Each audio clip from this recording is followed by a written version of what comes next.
রাজধানীর মহাখালী বাসস্ট্যান্ড এলাকায় একের পর এক ককটেল ফাটিয়ে বিক্ষোভ করেছেন নিষিদ্ধ আওয়ামী লীগ ও ছাত্রলীগের একদল নেতাকর্মী। 18 জুন বৃহস্পতিবার সকাল 9টার দিকে ঢাকা মহানগর দক্ষিণ ছাত্রলীগের ব্যানারে এ মিছিল বের করা হয়। তারা দীর্ঘ সময় মহাখালী মূল সড়কে স্লোগান দেন।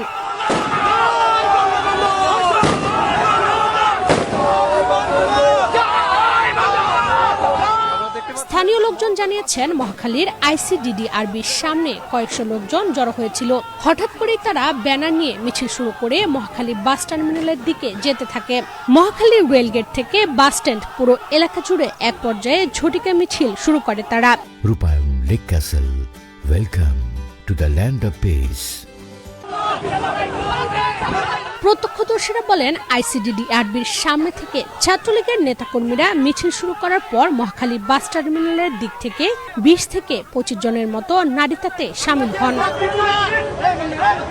তেজগাঁও শিল্পাঞ্চল থানার ওসি মাহবুবুর রহমান বলেন, সকাল 9টার পর কিছু লোকজন মহাখালীর রাস্তায় মিছিল শুরু করে।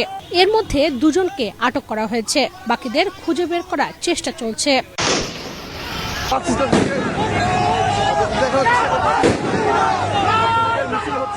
ভিডিও ফুটেজে দেখা গেছে, মিছিল চলার সময় মুহুর্মুহু ককটেল বিস্ফোরণের ঘটনা ঘটে।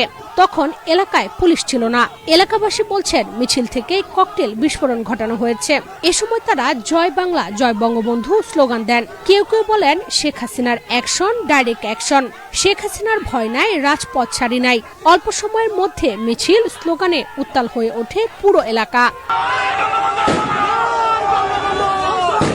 কেউ কেউ বলেন, শেখ হাসিনা আসছে, রাজপথ কাঁপছে। অনেককেই এ সময় মোবাইল ফোন দিয়ে ছবি তুলতে ও ভিডিও করতে দেখা গেছে। মিছিলকারীদের মধ্যে অনেকেই ছিলেন ব্রাজিলের সমর্থক। তাদের কারো কারো গায়ে ব্রাজিলের জার্সি দেখা যায়। জার্সি পরা ব্যক্তির হাতে একটি হ্যান্ড মাইকও ছিল। ককটেল বিস্ফোরণের সময় এলাকা জুড়ে আতঙ্ক দেখা যায়।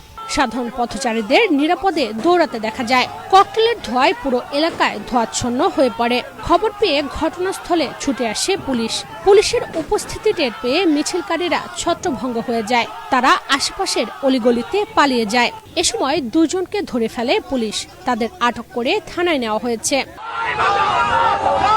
সামাজিক যোগাযোগ মাধ্যমে ছড়িয়ে পড়া এক ভিডিওতে দেখা গেছে, পুলিশের উপস্থিতি টের পেয়ে আওয়ামী লীগ ও ছাত্রলীগের নেতাকর্মীরা পালানোর চেষ্টার সময় একজন বয়স্ক নারীকে রাস্তায় ধরে ফেলেন এক যুবক। তাকে মূল সড়ক থেকে জাপটে ধরে ফুটপাতে নেওয়ার চেষ্টা করতে থাকেন এক ব্যক্তি। তার পরনে ছিল আকাশি রঙের গেঞ্জি ও জিন্সের প্যান্ট, আর আটক হওয়া নারীর গায়ে ছিল গোলাপি রঙের পোশাক। এই ঘটনাকে কেন্দ্র করে সামাজিক যোগাযোগ মাধ্যমে নানাজনে নানা মন্তব্য করছেন। কেউ বিষয়টিকে ইতিবাচক দৃষ্টিতে দেখছেন, কেউ বা সমালোচনায় মেতে উঠেছেন। ফেসবুকে নারীকে তরুণের জাপটে ধরার ছবি পোস্ট করে অভিনেত্রী রোকেয়া প্রাচী লিখেছেন, এদেশে মেটিকুলাস মবজনকরা সব খেয়েছে, আরো খাবে। সেই খাওয়া দেখে দেখে তৃপ্তির ঢেকুর তোলা কিছু বাঙালি আওয়ামী লীগ মার খাচ্ছে ভেবে শান্তি পেয়ে যে ভুল করেছে তার পুরস্কার পাবে। আমরা তো মার খেতে শিখে গেছি।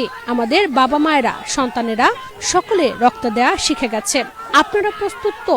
মবেরা কিন্তু এক পর্যায়ে মবই শুধু চেনে জানে।